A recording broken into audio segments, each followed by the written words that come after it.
ಸ್ನೇಹಿತರೆ, ವಿಟಚ್ಗೆ ಸ್ವಾಗತ ಸುಸ್ವಾಗತ. ಸ್ನೇಹಿತರೆ, ಹಿಂದೂಗಳ ಮಹಾಕಾವ್ಯ ರಾಮಾಯಣ ಮತ್ತು ಮಹಾಭಾರತ.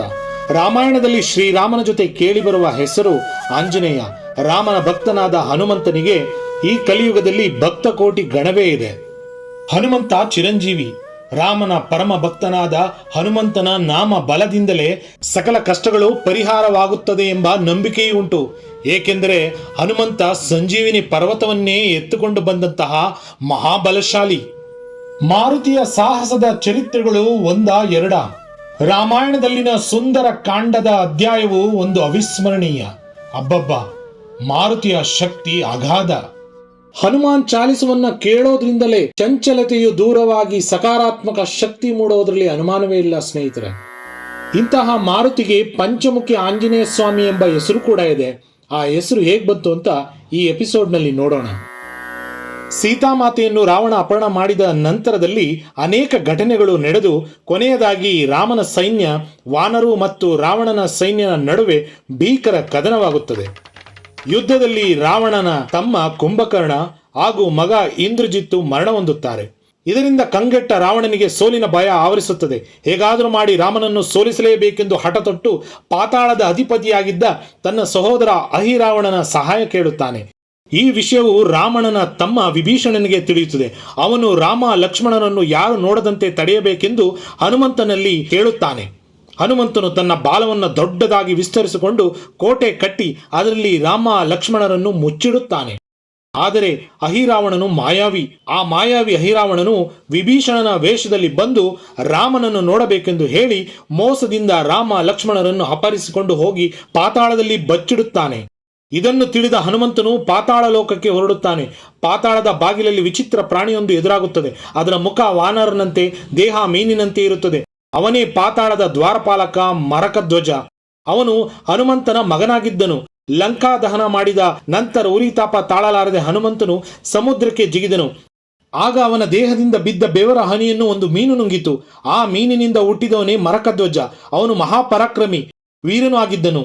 ಆದ ಕಾರಣದಿಂದಾಗಿ ಅಹಿರಾವಣನು ಪಾತಾಳ ಲೋಕದ ದ್ವಾರಪಾಲಕನ ಜವಾಬ್ದಾರಿಯನ್ನು ಕೊಟ್ಟಿದ್ದನು.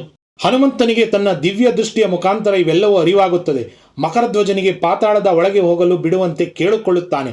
ಆದರೆ ಮಕರಧ್ವಜನು ತನ್ನ ಕರ್ತವ್ಯವನ್ನು ಮಾಡುತ್ತೇನೆ ಹೊರತು ಒಳಗೆ ಬಿಡುವುದಿಲ್ಲ ಎಂದು ಹನುಮಂತನಿಗೆ ಹೇಳುತ್ತಾನೆ. ಆಗ ಹನುಮಂತನು ಅವನೊಡನೆ ಹೋರಾಡಿ ಅವನನ್ನು ಒಂದು ಕಂಬಕ್ಕೆ ಕಟ್ಟಿ ಹಾಕಿದ ನಂತರ ಪಾತಾಳ ಲೋಕಕ್ಕೆ ಬರುತ್ತಾನೆ. ಪಾತಾಳ ಲೋಕದ ಒಡೆಯ ಅಹಿರಾವಣನ್ನು ಕೊಲ್ಲುವುದು ಮತ್ತು ಅವನನ್ನು ಸೋಲಿಸುವುದು ಅಷ್ಟು ಸುಲಭ ಸಾಧ್ಯವಲ್ಲದ ಮಾತಾಗಿತ್ತು. ಅಹಿರಾವಣನ್ನು ಸಂಹರಿಸಲು ಪಾತಾಳ ಲೋಕದ 5 ದಿಕ್ಕಿನಲ್ಲಿ ಇಟ್ಟಿರುವ 5 ದೀಪಗಳನ್ನು ಒಂದೇ ಬಾರಿಗೆ ಆರಿಸಬೇಕಿತ್ತು.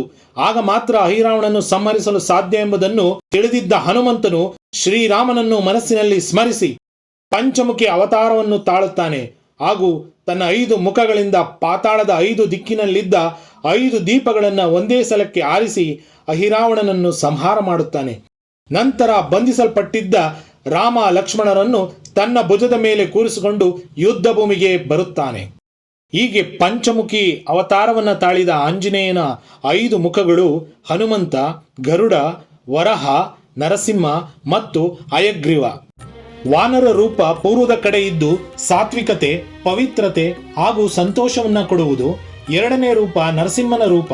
ದಕ್ಷಿಣದ ಕಡೆ ಮುಖ ಮಾಡಿರುವ ರೂಪ ನರಸಿಂಹನು ಭಕ್ತರ ಎಲ್ಲಾ ವಿಧದ ಭಯ, ಪಾಪಗಳು, ಆತ್ಮಗಳು ಮತ್ತು ದೆವ್ವಗಳ ಪರಿಣಾಮವನ್ನು ತೆಗೆದುಹಾಕುತ್ತಾನೆ ಮತ್ತು ಅನುಗ್ರಹಿಸುತ್ತಾನೆ. 3ನೇದು ಗರುಡನ ಮುಖ. ಇದು ಪಶ್ಚಿಮ ದಿಕ್ಕಿಗೆ ಇದ್ದು ಭಕ್ತರ ಎಲ್ಲ ವಿಧವಾದ ಕಾಯಿಲೆಗಳು, ನಕಾರಾತ್ಮತೆಗಳು, ಮಾಟ ಮಂತ್ರಗಳು, ವಿಷ ಮತ್ತು ಭಯವನ್ನ ತೆಗೆದುಹಾಕುತ್ತಾನೆ. 4ನೇದು ವರಹ ರೂಪ. ಇದು ಉತ್ತರ ದಿಕ್ಕಿನಲ್ಲಿದೆ. ಧನ ಸಂಪತ್ತು, ಸುಖ ಸಂತೋಷ, ನೆಮ್ಮದಿ ಕೊಡುವುದರ ಜೊತೆಗೆ ಗ್ರಹಗಳ ಬಾಧೆಯನ್ನು ನಿವಾರಣೆ ಮಾಡುತ್ತಾನೆ. 5ನೇ ಮುಖ ಹಯಗ್ರೀವ. ಇದು ಊರ್ಧ್ವ ಮುಖವಾಗಿದೆ, ಅಂದರೆ ಮೇಲ್ಮುಖವಾಗಿ ಇದ್ದು ಜ್ಞಾನ, ಉತ್ತಮ ಸ್ನೇಹಿತರು, ಬುದ್ಧಿವಂತಿಕೆ, ಒಳ್ಳೆಯ ಮಕ್ಕಳು ಹಾಗೂ ಸದ್ಗತಿಯನ್ನು ಕೊಡುತ್ತದೆ. ಹಾಗೆ ಈ ರೂಪವು ಅವರ ಆಸೆಗಳನ್ನು ಬಹುಬೇಗ ಈಡೇರಿಸುತ್ತದೆ. ಪಂಚಮುಖಿ ಹನುಮಂತನ ವಿಗ್ರಹಗಳು ತುಂಬಾ ಅಪರೂಪ. ಪಂಚಮುಖಿ ಆಂಜನೇಯನ ಪೂಜಿಸುವುದರಿಂದ ಅನೇಕ ತೊಂದರೆಗಳು ನಿವಾರಣೆ ಆಗುವುದು, ದುಷ್ಟ ಶಕ್ತಿಗಳು ಹತ್ತಿರವೂ ಸುಳಿಯುವುದಿಲ್ಲವೆಂಬ ನಂಬಿಕೆ ಇದೆ. ಹಾಗಾಗಿ ಆಂಜನೇಯ ಭಕ್ತರು ತಮ್ಮ ಮನೆಗಳಲ್ಲಿ ಪಂಚಮುಖಿಯ ಚಿತ್ರಪಟಗಳನ್ನು ಇಟ್ಟು ಪೂಜೆ ಮಾಡುತ್ತಾರೆ. ಸ್ನೇಹಿತರೆ, ಪಂಚಮುಖಿ ಆಂಜನೇಯ ಸ್ವಾಮಿಯು ಸರ್ವರಿಗೂ ಸಕಲವನ್ನು ನೀಡಲಿ ಎಂದು ಪ್ರಾರ್ಥಿಸುತ್ತಾ ಈ ಎಪಿಸೋಡನ್ನು ಇಲ್ಲಿಗೆ ಮುಗಿಸ್ತಾ ಇದ್ದೀನಿ. ಮುಂದಿನ ಎಪಿಸೋಡ್ನೊಂದಿಗೆ ಮತ್ತೆ ನಿಮ್ಮನ್ನು ಭೇಟಿಯಾಗುತ್ತೇನೆ. ಅಲ್ಲಿಯವರೆಗೂ ವಿ ಟಚ್ ಅನ್ನು ಲೈಕ್ ಮಾಡಿ, ಶೇರ್ ಮಾಡಿ, ಸಬ್ಸ್ಕ್ರೈಬ್ ಮಾಡಿ. ಧನ್ಯವಾದಗಳು.